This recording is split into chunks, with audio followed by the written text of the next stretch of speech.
Haimi, and thank you for keeping this topic alive. And you're absolutely right. When we talk about strategy and tactics, we have to make sure we remember what we're doing it for and what's on the balance. And what's on the balance is not just the lives of Yahya Sinwar and the other people who've committed the atrocities of October 7th. It's also my cousin's life and 136 other lives. Tal is a third generation in the kibbutz. His grandparents and my grandparents were the founders, among the founders of the kibbutz where he was kidnapped from. He is a civil engineer. He's a family man. He's shy. He's not necessarily the first person you'd notice when you walk into a room, but he's always the first to lend a hand to make sure everybody around him is doing well. He makes sure to wake up every morning to, make sandwiches for the kids and come back in time to read them bedtime stories. And he is very much an integral part, not just of his family, his immediate family or extended family, but also very much an integral part of the community of the kibbutz. Right, and Udi, this past week, hope and fear mixed together. Now back to war mode. Share with us what's been going through your mind, because hostages that were released are sharing just some of the horrors of captivity, also providing some information on some of those left behind. Have you heard anything? Sadly, no. Yeah. We know nothing new about him since October 7th.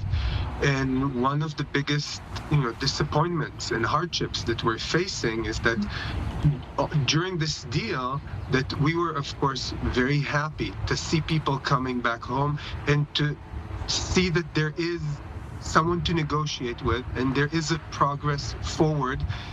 But a part of the deal was that the Red Cross was supposed to be there. The Red Cross was a part of the deal. They were supposed to visit the hostages and at least get rid of some of the uncertainty, the ambiguity. We don't know to this point.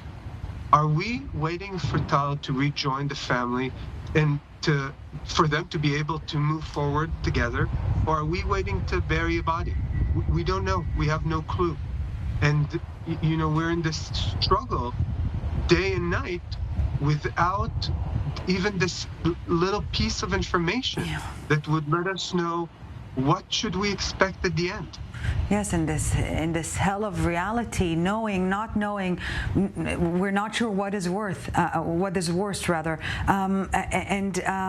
Healthy men are last on the list in this hell of a reality, this selection Hamas is pursuing. What are you hearing from Israeli officials? We know that Prime Minister Benjamin Netanyahu agreed to meet the families of the hostages, to meet you as early as tonight after you posed an ultimatum earlier in the day.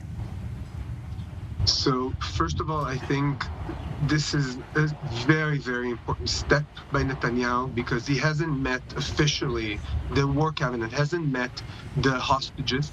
And I think it's crucial because it's very different to hear their stories firsthand and to fully realize what is happening there. I think it becomes sort of a narrative in the media that, being a hostage wasn't that bad. And it's the opposite of the truth. There are horrific stories coming out of Gaza, and we know for a fact that every day that they are there is diminishing the chances of them coming back.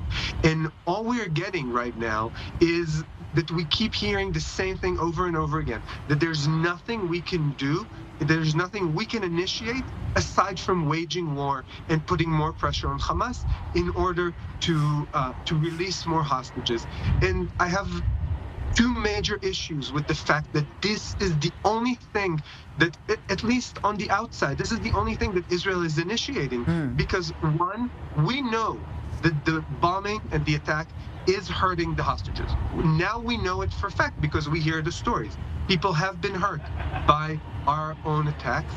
And the other thing is that if this is the only leverage that we have, this puts us in a place where that when Hamas would have absolutely no reason to release my cousin. Right. If we're going by categories, and Tal is a healthy man, Yes. you would be one of the last people to be released, then the last 40 people or so would be the only thing standing between Sinwar and his life.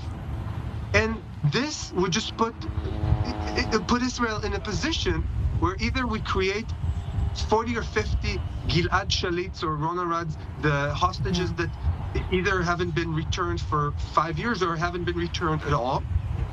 It creates a situation that's really unsolvable.